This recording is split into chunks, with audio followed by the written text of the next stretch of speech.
Bruder, wir müssen Folge 2 schauen. Holy shit. Diese Jungs verbreiten Angst und Schrecken.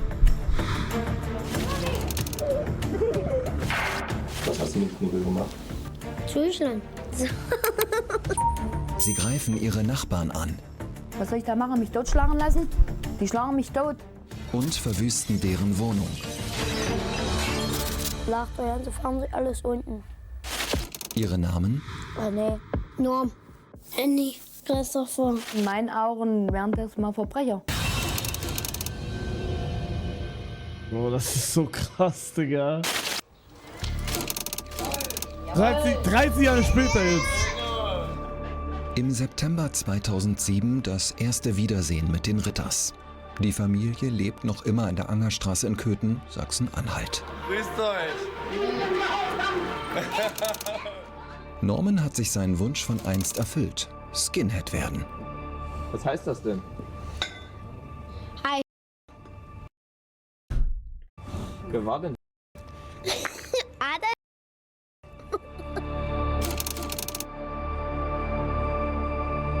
Digga, das ist so krass.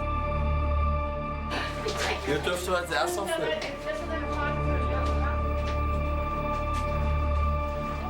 So bin ich. Die Wand bitte.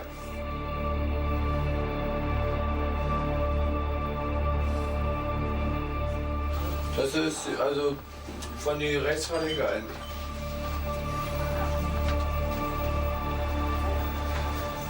Was finden Sie gut daran? Naja, ich finde alles gut daran. Ich habe erst am Freitag, vorige Woche habe ich erst getrunken. Hier. Da hat er Sterbetag gehabt. Bruder. Rudolf Hess? Wer ist das? Ja, was soll ich da noch? Also Sie wissen, dass es verboten ist. Ja, aber nicht das, was ich hier hängen habe. Ich wollte das immer haben. Weil ich mag das nicht, wenn hier irgendwelche Ausländer Deutschland regieren. Weil ich weiß nicht, wie viele Dönerladen hier sind. Die kriegen Döner ist gut. Hä? alles. Ich sitze hier da. Ich habe Maurerland. Ich kriege Ja, wenn du ein Versager bist und nix was, hä? nicht einen Job. Wir haben Sie das letzte Mal getroffen, da waren Sie wie alt? Nein, dann war ich da. Was ist seitdem passiert?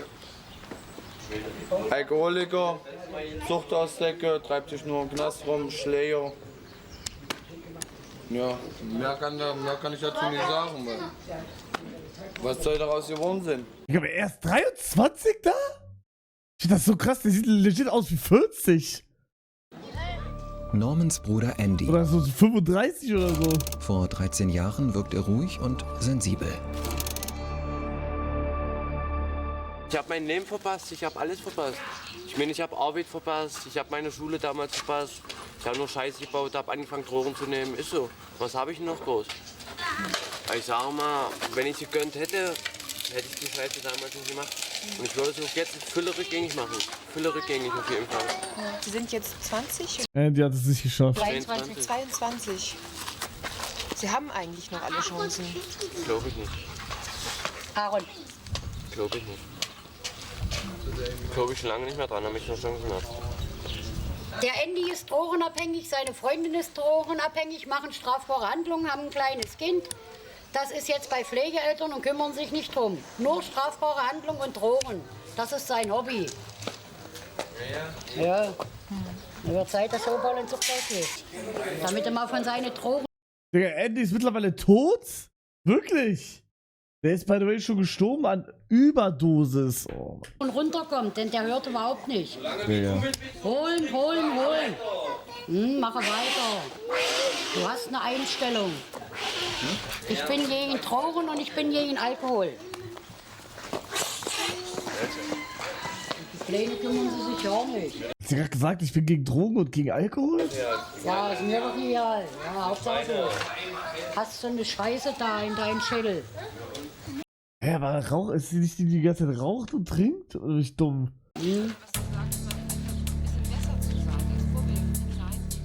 Und der Norm muss jetzt für 3 Jahre weg, wegen schwerer Körperverletzung. Haftantritt war bereits vor einer Woche. Das beeindruckt Norman aber reichlich wenig. Ich fahre doch nicht dahin. Die wollen mich haben, nicht ich die. Also müssen sie mich holen. Sie müssen jetzt ins Gefängnis. Mehr und weniger. Du Schwein, guck auch mal da rein. Waren Sie schon mal im Gefängnis? Ja, Wann war das erste Mal? Wissen Sie das noch? 22.09.02.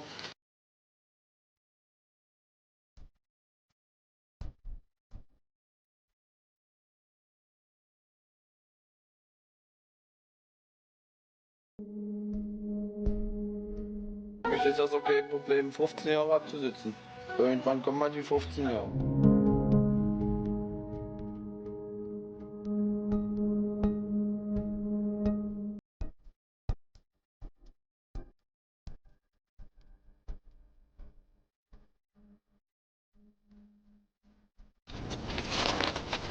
Nee, der ist aggressiv, der Norm, und der haut. David ist nicht aggressiv? Nee, Norm. David auch. Der Norm, der dreht richtig, naja, wenn ihr ihn angeht, weil ihr den alles wegnehmt. Ja, aber Spaß. Nee, ich nicht, Mutter. Komm klar, ich nehme den ja nicht weg. Machen Sie sich Vorwürfe als Mutter? Na, ich nicht. Ich wollte immer das Gute für meine Kinder. Und wenn ich gesagt habe, das ist kein Umgang, dann haben die bestimmt, dann sind die aggressiv geworden. Und wie aggressiv, die gucken ja nicht mal hin, wen sie vor sich haben. Der René, der hat ja jetzt, bevor er in Haft ist, hatte mich mit dem Messer geschmissen. René ist der älteste der 4 Brüder. Heute verbüßt er in der JVA Halle eine Haftstrafe. Auch Christopher, damals 7 Jahre alt, sitzt dort ein, wegen versuchten Mordes. Digga. Ja, und das Schlimmste ist ja der Norman. Der ist richtig aggressiv. Der schlägt ihn um sich, der kennt dann keine Grenzen. Der kennt keine Freunde, der kennt keine Verwandten, nicht. Der hat seinen Bruder René, ist Nasenbein kaputt geschlagen. Was steht denn in Ihrem Strafregister? Körperverletzung von Führerschein. Warum steht der aber dann da auf Chillo? Hä? Ja. Das ist die komplette Kompanie. Ich bin mal ehrlich, was ist so schwer daran, zumindest einen Hauptschulabschluss zu machen? Oh. Ja, wie soll ich sagen? Naja, also ich habe ja auch keinen Hauptschulabschluss. Also ich finde das, also. Da drin. Was ist das? Die komplette Kompanie? Naja, alles, was man sich so vorstellen kann. Nein. Außer hier die Scheiße. Aber bist kein Hurensohn. Ja gut. Kinder Scheiße, sowas habe ich nicht auf dem Kerbholz. Wie ist das denn mit Ihren Brüdern? Vermissen Sie die? Nö, die sehe ich doch bei der Villa. Wann sehen Sie die? Ja, dann wenn ich einfahre. Musst du zeigen, dass du saufen kannst, oder was? Also ich denke, mit der Familie Ritter hat es nie eine wirklich gute Zusammenarbeit gegeben. Na, man muss schon sagen, dass die Familie Ritter eine gewisse Beratungsresistenz entwickelt hat. Die Familie Ritter hat Wie krass ist eigentlich der Name Familie Ritter, Digga? What the fuck, man? gelernt, immer wenn es für sie wichtig wurde, zum Beispiel in die richtigen Anhörungen, uns ein Stück entgegenzukommen. Aber sobald das durch war, war auch das Thema durch bei der Familie. Sodass es eigentlich vorhersehbar war, dass alle da sind, wo sie heute sind. Die gesamte Familie lebt in einem Obdachlosenheim am Stadtrand von Köthen. 12 Personen. Ihr dürft alle mal hinten. Wer sind diese Kinder? Und warum ist dieses Baby so am Chillen? Enkel und so? Was ist nochmal Enkel? Ich bin echt dumm, warte mal. Also die Söhne von Karin haben gefickt und Kinder bekommen und die sitzen alle da. Ach du Scheiße, Digga, was? Generationen. Da oben drüber wohnt der Norman. Da wohne ich, wo das Fenster offen ist. Und hier unten wohnt unser René, der zurzeit nicht da ist. Das ist alles unser Hof hier.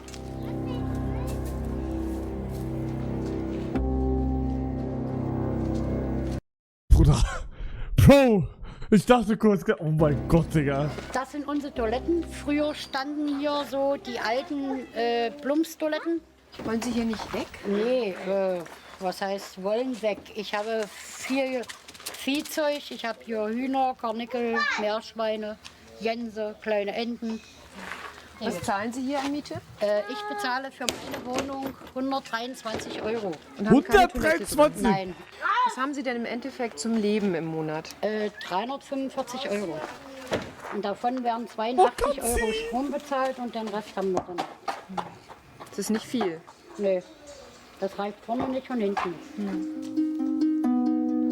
Dabei hatte Peter Grimm bereits 1994, kurz nach dem Überfall auf die Nachbarin, Hoffnung, dass alles gut werden könnte. Wir hatten das Bestimmungsrecht übertragen wurde, das So wurde der Mutter süß. entzogen. Und so konnten wir also als Jugendamt die Kinder dann 4 Jahre in diesen verschiedenen Kinderheimen unterbringen. Und wir hatten eigentlich das Ziel, durch die Ablösung aus dem Umfeld, durch das Herauslösen, dort noch Einfluss auf die Entwicklung der Kinder zu nehmen. Die 4 Ritterbrüder werden getrennt und in verschiedenen Kinderheimen untergebracht. Norman kommt im April 94 in ein Heim in Moschwig. Hier blüht er auf, wird immer fröhlicher.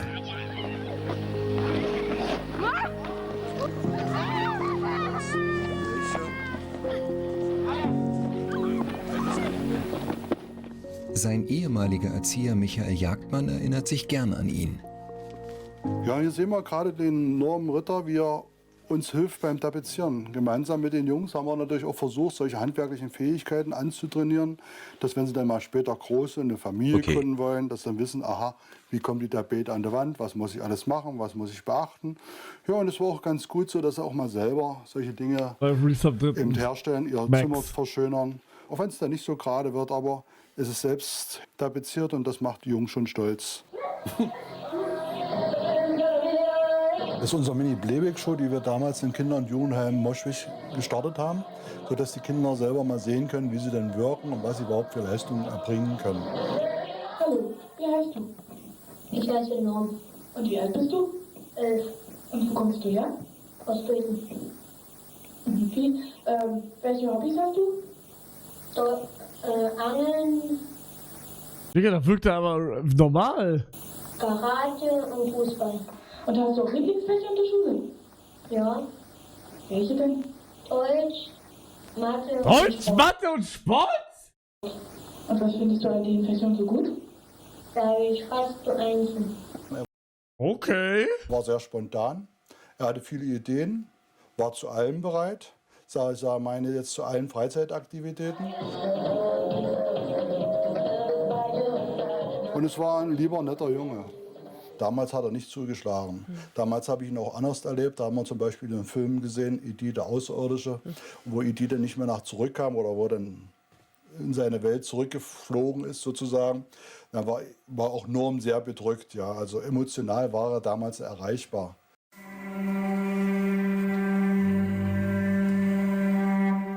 Vier Jahre haben Sie Ihre Kinder nicht gesehen? Doch, ich durfte die Kinder abwechselnd. Jedes Wochenende durfte einer nach Hause. Und das hat eigentlich dazu geführt, dass die Erfolge, die aufgebaut wurden während der Heimerziehung, an den Besuchswochenenden wieder zunichte gemacht wurden. Wenn dann die Eltern da waren, hatten wir wiederum einen anderen Jungen, der dann erstmal so lange, wie wir noch dabei waren, sich den Normen noch angeglichen hat. Aber so wie wir den losgelassen haben, denke ich mir, dann ist das alles wieder gekippt. Die Heime konnten im Prinzip Was nicht eine Scheiße. helfen, weil das familiäre Umfeld diesen Erziehungsprozess nicht unterstützt hat. Es klappt nur in einem gegenseitigen Miteinander, wenn alle auch an einem Strang ziehen, wie man so schön sagt. Und das ist hier nie passiert. Es waren immer andere schuld an der Entwicklung der Jungen. Die Eltern haben nie eingesehen, dass auch sie in ihrem Verhalten was ändern müssten. 1997 wird das Heim wegen Sparmaßnahmen geschlossen. Gleichzeitig bekommt Karin Ritter das Sorgerecht für ihre Söhne zurück. Nein! Norman und seine Brüder ziehen wieder in die Angerstraße. Dann haben sie mich entlassen nach 4 Jahren. Aus dem Heim? Ja. Oh, und den Tag zuvor, da habe ich ja dann richtig angefangen zu saufen. Oh, mit 13. Oh, da habe ich angefangen, das erste Mal einen Alkohol zu kosten. Ja. Das ging vollkommen nach hinten los. Man hätte versuchen müssen, den Jungen damals Ich check nicht, wie man überhaupt, also, ja, wie, ja, okay, sag mal, wie kann man mit 13 anfangen zu saufen? Also, hä? Also, Also ich bin 21 mittlerweile und ich finde Alkohol immer noch ekelhaft. Ich check's nicht. Warum bin ich so viel, also, warum ist das so? Ich check's nicht. Ist aber W. Nein, ich check nicht, also ich finde Alkohol wirklich einfach ekelhaft. Ich könnte das nicht, ich habe mir noch nie, also ich trinke ja keinen Alkohol. Ich habe noch nie gesagt, oh geil, jetzt erstmal Alkohol trinken, jawohl. Ich finde das so ekelhaft einfach. Zu integrieren. Entweder in einem anderen Heim oder wie ich schon sagte, in einer Pflegefamilie, was ja damals im Anschluss das Günstige gewesen wäre. Da habe ich dann alle 4 gekriegt, aber das ging dann nicht gut. Dann haben sie angefangen, Schule zu schwänzen, strafbare Handlungen zu machen. Dann habe ich nach ein halbes Jahr Bescheid gekriegt, dass der Andy ja nicht in die Schule geht. Dann hat der Norm nach der Schule eine Lehrstelle gehabt als Maler oder so. Coole Mutter. Bei Förder. Was war ja nochmal? Warte, Mara oder irgendwie sowas. Ja. Oh, ich weiß nicht, warum die so geworden sind. Ich weiß es nicht. Anlagen hinten. Ja, der ist früh aus dem Haus gefahren, hat Frühstück gekriegt, eine Cola, Zigaretten, 5 Euro. Ne, 5 Mark hatten wir da noch. Aber der ist auf Arbeit ja nicht angekommen. Bis dann der große Hammer kam und dann sollte sich melden da beim Bewährungshelfer. Das hat er auch nicht gemacht und dann haben sie alle ihre Strafantritte gekriegt. René sitzt mit seinen 25 Jahren bereits zum wiederholten Mal im Gefängnis. Zur Festnahme war kürzlich ein Großaufgebot der Polizei Sophia, da übrigens am 5. Dankeschön. Wie war das denn, als René festgenommen wurde? Ist der einfach mitgegangen? Ja, den haben sie richtig festgenommen. Hier standen Autos von Magdeburg. Die haben das komplette Haus umgestellt und haben René festgenommen. Knüppel sind sie gekommen. Mit den Schlagstecker sind sie gekommen. Was haben die gemacht? Schlagstecker haben die Polizisten gehabt, wie sie den festgenommen haben. Wie sind Aber warum ist er nicht im Gefängnis? Ja, jetzt dicht sind die. Haben die Angst, damit wir Widerstand leisten? Wenn Widerstand geleistet wird, dann leisten wir Widerstand. Aber die müssen nicht gleich mit 13 Mann kommen. Das ist Müll. Das ist Müll. Die 13 Mann, die nehme ich alleine. Und ich will mal gucken, wie viele Köpfe da liegen. Was? Jeden Moment könnte es passieren.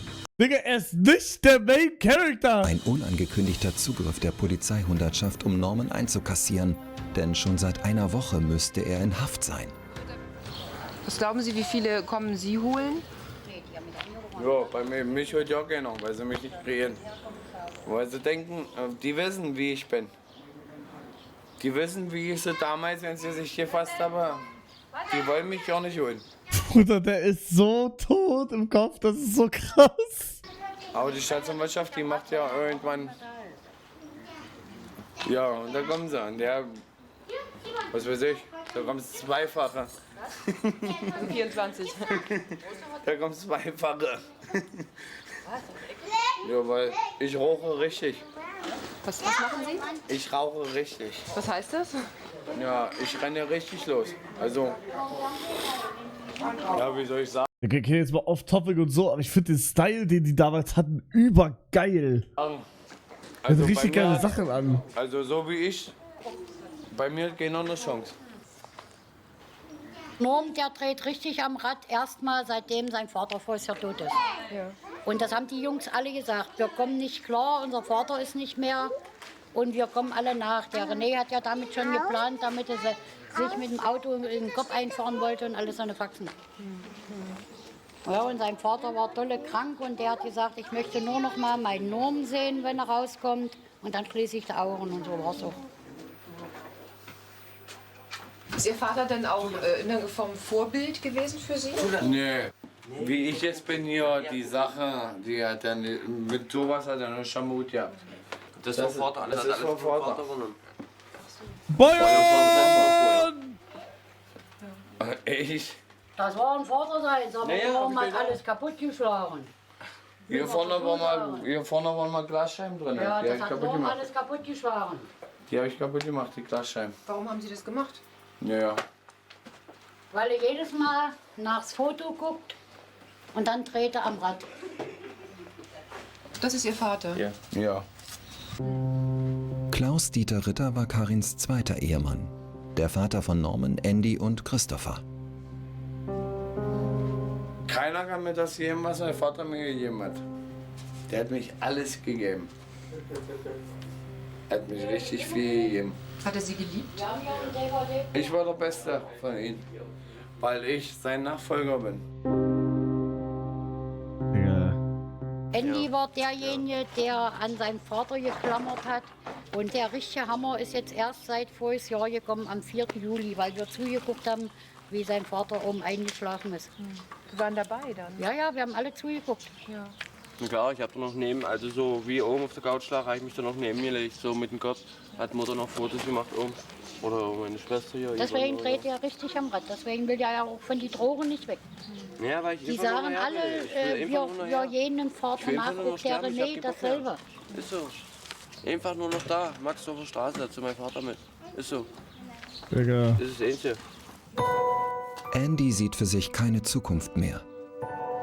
Sein Bruder Norman dagegen hat Hobbys. Hier ist er.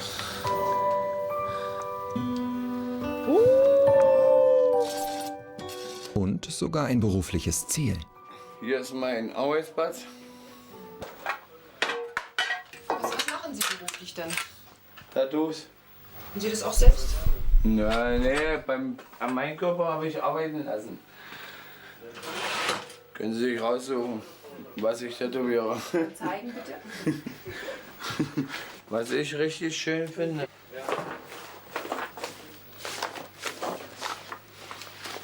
Ja, man dreht am Rad aber. Halt das gewusst, ne? Ja, der versucht ich schon 20 Tage, 30 Mal anzurufen. Können Sie davon leben? Ja, wenn ich Geld nehme. Aber ich nehme ja kein Geld. Ja, wenn ich Geld nehme. Wäre das eine Gelegenheit, einen Job zu bekommen, als Tätowierer, nicht als Maurer vielleicht? Ja, als Tätowierer kriege ich das hin. Was? Das ist mein richtiges Hobby. Die Problematik in der Angerstraße What ist jetzt the im fuck? Moment, dass also leider erkennbar ist, dass sich Bruder, ich alle dachte ganz kurz, hä, der ist ja, also der will ja trotzdem normal sein, Digga, und dann kommt das. Entwicklungen, die damals die Ritterkinder genommen haben, jetzt auch bei diesen kleinen Kindern, sage ich jetzt mal so, schon wieder ansatzweise da sind. Karins älteste Tochter Karina möchte nicht gezeigt werden. Sie ist 30 Jahre alt. Ihre 7 Kinder haben 3 Väter. Guck mal hier. Hier, mach mal Hallo. Karins andere Tochter Yvonne hat 2 Kinder von 2 Vätern. Nun ruft mal alle schönen Gruß an Vati. Der Vati sieht das im Fernsehen. Wo ist denn euer Vater? Erzählt mal, wo Vati In Dessau. In Dessau. Was macht er denn in Dessau? Meiner ist im Westen. Arbeiten? In Dessau? Du machst gleich mal dein Fenster zu nach oben, aber ganz schnell. Ja? Aber ganz Im schnell Strafvollzug. zumachen. Im was bitte? Im Strafvollzug. Und warum? Geldstrafe. Digga, wie sie alles vorsagt, hä? Meiner sitzt im Westen. Wann hast du denn deinen Vater das letzte Mal gesehen? Vor 4,5 Jahren. Wann war das? Vor 4,5 Jahren.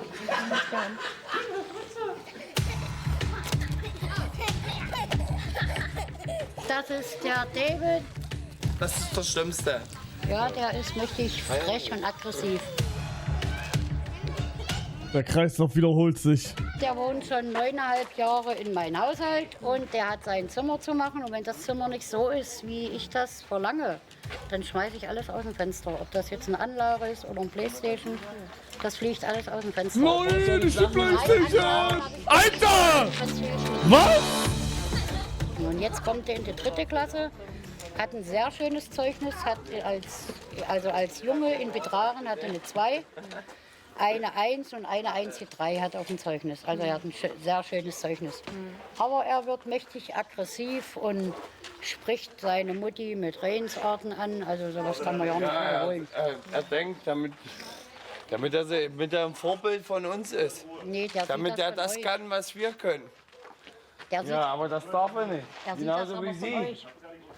Ja, na, die war Digga, der Typ ist so besoffen, das ist so krass. Seid ihr Vorbilder für die Kinder? Nee, sollen wir ja eben nicht sein, aber die gucken sich das von uns ab. Ja. Ich denke, die Kinder finden keine Geborgenheit und Wärme und sie können die auch nicht empfinden. Und ich muss sagen, das ist meine persönliche Meinung, also auch diese jungen Mütter hatten ja keine unbefleckte Empfängnis. Und die sind schon in der Verantwortung, Kinder nicht nur in eine Welt zu setzen, sondern die auch ordentlich zu erziehen. Carina ist mit ihren 7 Kindern überfordert. Hilfsangebote des Jugendamts will sie dennoch nicht annehmen. Mir tut immer noch der Fuß weh. Warum denn? Weiß ich nicht, ich scheine seit heute früh. Normans Alkoholpegel ist inzwischen bedenklich gestiegen. Grüße. Hey. Da würden wir Hey. gerne mit sprechen und deswegen... Grüße Freunden süß. Bro.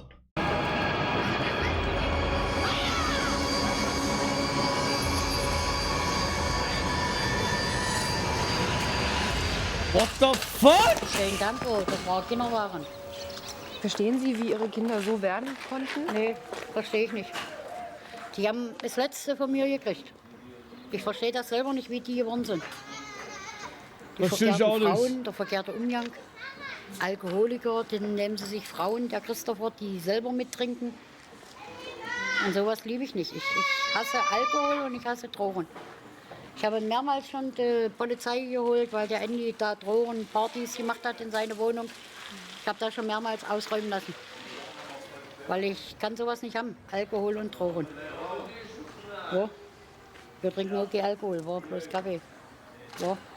Oh. Wird es besser, wenn jetzt alle im Knast sitzen? Und wenn sie rauskommen, haben sie noch ein bisschen dazugelernt, dann sind sie noch schlimmer. Der Mensch hofft, solange er lebt. Na, vielleicht passiert es ja, dass die 4 Ritterjungs doch nach ihrer Haft in ein anderes Umfeld kommen. Vielleicht lernen sie eine Partnerin kennen, die aus anderen Verhältnissen kommt und lernen es vielleicht so. Passiert ja auch nicht selten, dass hier ein anderer Lebensweg eingeschlagen wird. Also wir würden uns das wirklich wünschen. Und würden Na klar wird das passieren. Geh weg! Schrecklich Schwein, ärgere deine Frau. Die ist doch nicht mehr da. Die ist da. Ja, die hat mich voll reingelegt. Die ist weg. Die war vorhin in der Küche. Die ist weg. Die hat sich versteckt. Die ist weg. Zettel hat sie hingelegt. Ey, Jungs, würde ich dir sagen, der Lass ist... die hin! Ey, lass den Hund in Ruhe, du kleiner Bastard, Digga. Bleib! Du weißt, dass die vor dich Angst hat. Ja, der Norm war mal tierlieb. Aber heute, der hasst Tiere. Ja, der tut die Tiere alle weh. Ich bin das, was ich bin. Das, was mein Körper ausstrahlt. Hurensohn. Was sind Sie denn? Du hast eine Einstellung genommen. Was, lass die hin! Mann, lass den... Oh mein Du Gott, bist ein Digga. Tierquäler, Mann. Die Tiere rennen alle vor denen weg, und wenn es Katzen sind. Wo? So eine Angst haben die vor denen, die rennen alle weg. Hey! Komm her, Baby. Komm her, mein Baby. Komm. Das Baby, ne? 4 Brüder, 4 kriminelle Karrieren. René und Christopher, inhaftierte Gewalttäter. Norman, mit 23 bereits Schwerstalkoholiker und mit einem Fuß schon wieder im Gefängnis. Und Andy, ein Drogenjunkie, ohne Ziele, ohne Hoffnung. Andy, wollen Sie denn auch Hilfe haben? Wollen Sie das schaffen? Nö. Solange wie ich den Ärger mit der Mutter hier habe, nicht, sage ich so, wie es ist. Was haben Sie? Weil ich nur Ärger, nur Stress. Nur Stress mit der Mutter. Die labert immer nur, labert. Bei der Mutter stimmt immer alles. Aber ich sag mal, kommt denn der eigene Junge an, ja? Und sagt mal irgendwas, ja? Ich meine, gut, ich habe sie damals beklaut, gebe ich offen und ehrlich zu, streite ich nicht ab. Ich habe dies gemacht, ich habe jenes gemacht, ja? Streite ich auch nicht ab, ja? So, kommt man aber mal und sagt wirklich mal die Wahrheit, dann wird ihr nicht geglaubt. Ich meine, verstehe ich auch irgendwo, wa? Ich meine, ich habe sie damals hintergangen, ich meine, ist okay, oder? Verstehe ich sie voll und ganz, bloß ich Digga, meine, ich würde mich genauso fühlen wie dieses Baby da, wenn ich da wohne. Digga. Genauso würde ich mich auch fühlen. Dann kann man doch mal wohl ein kleines bisschen Vertrauen ihr so schenken, oder? Und das macht sie nicht, das macht sie nicht. Weil In jedem Teil, da ruft sie noch die Bullen an und scheißt den an. Andy, Ich meine, du ich giffe, einverstanden. Ich habe unten in meinem Zimmer, habe ich meinen Eimer stehen, womit ich giffe und so, ja? Ich meine, wie oft waren die Bullen schon in meiner Hütte gewesen und haben meine Hütte hochgenommen? Ich bin gegen Drogen und ich bin gegen Alkohol. Ist doch nicht und schlimm, du versprichst, du machst Therapie und wir fallen immer wieder drauf rein und jämen dich. Digga, also ja, wenn sie das sagt, dann hoffe ich nicht, dass vor ihr dieser Aschenbecher nicht ihr gehört und diese Zigarettenpackung, die sie gerade in der Hand hält, dass das auch nicht ihre ist. Jämen dich Hä? und du trittst uns mit den Füßen. Deine Freundin war jetzt clean, wie sie aus dem Knast kam. So, jetzt nimmt sie die Scheiße wieder. Das weißt du ja nicht. Das weiß ich. Ich höre ja, wenn sie sprechen tut, wie eine Mickey Maus. Plötzlich hört Karin fremde Stimmen im Hof. Ist das eine Streife einfach nur? Nee, das ist der Grifo. Karin bekommt es mit der Angst zu tun. Ist die Polizei etwa angerückt, um Norman zu holen? Ja. Wieso kommt da der Grifo? Wieso kommt da der Grifo? Nein! Demnächst Eskalation an der Angerstraße. Ich will sehen, wie er 24 gegen 1 macht. Och man, Digga, gibt's Folge 3?